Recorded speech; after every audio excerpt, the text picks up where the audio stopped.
kasi mahal po ito. Parts to ng aking motor. Nagre-recondition tayo ulit ng ating motor dahil nabugbog, nabalugbog nung 2024. Ngayon nung 20 natin binubuo uli. Ayan, bumili po tayo ng ano ba to? Axle.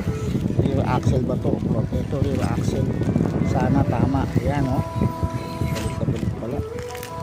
Yan o. Rear axle po yan ng aking Honda Wave. So ayan o. Check kung tama. Yun. Okay, pabuksan na.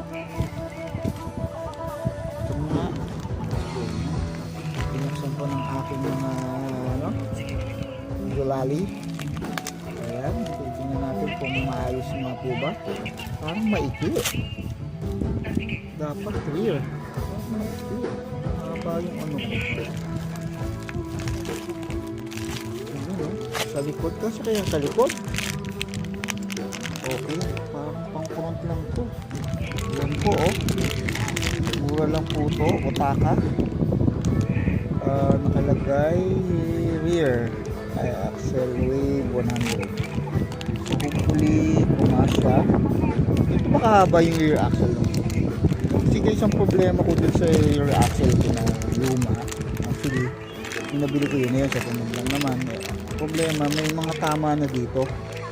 Yung nilalapagan ng bearing may pukit na kaya gumagalaw tingin ko kaya madaling masira yung bearing ko dahil nga may tama na yung axle dito.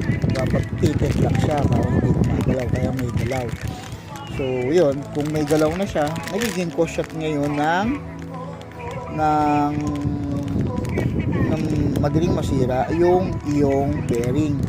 Kaya ayun lang naman natuklasan ko. Ewan ko kung mali ako tama ba kasi napansin ko kapapalit ko lang yung bagong bearing wala pa isang taon gumalaw na so bago yung bearing sabagay isa lang naman yung palitan ko kaya lang gumalaw na siya kagad so ngayon papalitan ko ng bago papalitan ko rin yung isang gumalaw na yun lang naman ang ginagawa ko papalitan ko lang isang bearing na gumagalaw yan ganda solid naman no? Kasi pag bumili ka nito sa motor shop napakamahal nito dito napakamura lang din ito kaya kasi binibili pala ayun kaya anyway kailangan talagang magtipid kaya advance ko binibili yung pyesa para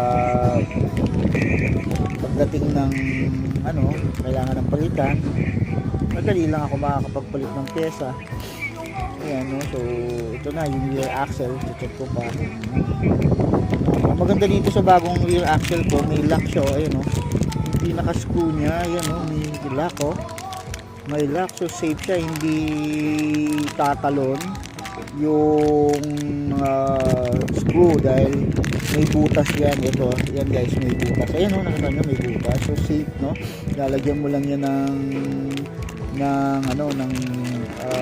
wire ano po hindi kasama sa wire